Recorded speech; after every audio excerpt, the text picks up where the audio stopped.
All right, guys. Hi, we're back. Dr. Emer in West Hollywood, and we're just going to do fine contouring of the chin. I think the in area right now that women are really capitalizing on anti-aging is the chin and jawline. You know, those sleek and slender jawlines, the heart-shaped faces where you're a little more hollow or less volume in the mid-face, but then a little bit more contoured and tight or snatched along the jawline really gives a beautiful look to females. And we already have a beautiful female here where you can see she's already really contoured, high cheekbone, very nice jawline. And so what we're going to do, if she looks to the side, look to the side a little bit, you want your chin to be pretty much in line with your lower lip, so you don't want to go too far. But if you see here, she has a little indentation here and a little softening on one side. So bring that back forward again. So all we need to do is just subtly correct that. And again, it's not always about volume. It's more about proportion. So like even that right there, small bit of using a Restylane product can give, turn a little bit for me, look all the way up a little bit. Okay, so now what we need to do is projection wise she's good. Now we just got to kind of just make it a little even. And you can do that by following the base of the bone structure. Turn a little to the left. Left.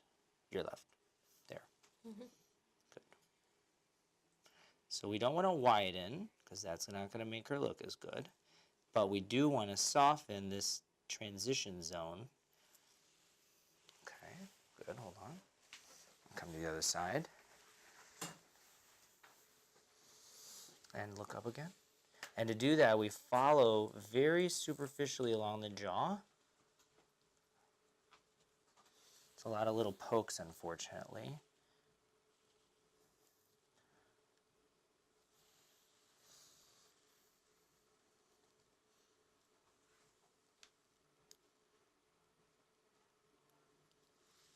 Okay, hold on. I'm going to take a look at that 1 second.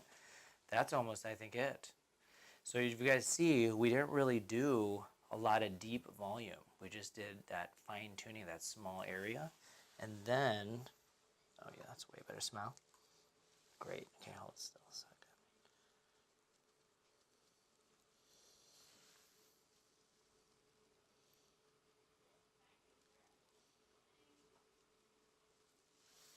Okay, let me show you that, okay? Before I do anything more. So again, you don't want to overdo anything. So let's show her. Obviously, there's some bleeding and stuff. Oh wow, already looks so much better. Turn that way a little, you see? So the projection is still even. It's just going to be a little bit more today because it's swollen, but it'll go back. And then I give you a little bit of definition here and then turn back. But now the key is look up. You see how now it's straighter across here. Yeah. So are you happy with that? Because I don't want to over volumize. No, I think it's, I mean, if we're accounting for, I don't know, Accounting for probably 20% swelling, I think we're going to be happy. Yeah. So I would leave it at that, and you can always touch up more. Yeah. Then I always say we can't let filler go to waste. So I just want to use a subtle, subtle, subtle bit on the deep part of the fold. So for example, what we do, this doesn't actually line fill. This actually helps support the cheek and also helps the lip. So I always do just a little into that deep area. And sometimes I'll do both sides, but one side is just a little bit more than the other. And then I always tell women, if you have any extra, use it in your earlobe. your earlobe? Yeah, have you ever done it? No. Oh, you should do it. Why? You should do it. It just supports your earrings. It just supports your earrings. You just like lit a little plump. Like look at, okay, when you have earrings and stuff in your ears, they get a little wrinkly slightly. You look on this ear, her ear here actually has better support. So all we do, look at, I'm going to do it and you're going to be impressed, okay? You'll be so happy. We're going to just do a little plump, very minimal. Said, you'll see. I know it hurts just a teeny bit, but you're going to die. And no one would ever know you had this. Okay, one more. So now, look, that wrinkle that was there, it's gone. I'm still going to do a teeny bit here just to blend. She's going to bleed a little bit, so they're going to gauze her over there. Just give her a little blending right there. And now we'll show her. When the staff says wow. Yeah. Okay. See, now take a look at the lobe. Who even thought? But you see? Yeah, that So now it creases just gives you a them. little support. It does look cuter. It does. It's like a cute. You have a cuter earlobe. I do. I would have never thought, and I'm pretty good at like. That's funny. Finding things. I know. I'm crazy. I do everything. Love So we just defined everything. Now the big thing about chin, and I always talk about nose filler and chin filler. Those are areas where you move a lot. Okay, around the mouth and chin you move.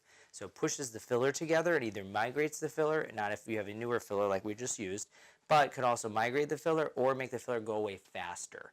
So what we usually would do in the chin areas where the movement muscle is, mentalis like this, we Botox it a little bit just to soften it so that the filler doesn't get pressed down and it lasts a lot longer. So just make a movement for me like this. Yeah.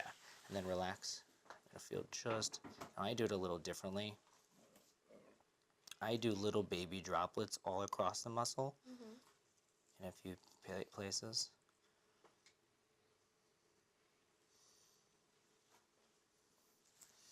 Do it again. Okay, relax. We don't need a lot of units for this, but instead of doing like 2 or 3 points where a lot of people do, I do a lot of baby points, and I find the results better. So that will kick in about 10 to 14 days, and it will help her filler survive a much longer period of time, up to a year. All right, you guys, so that is contouring. Next, we're going to do some threading.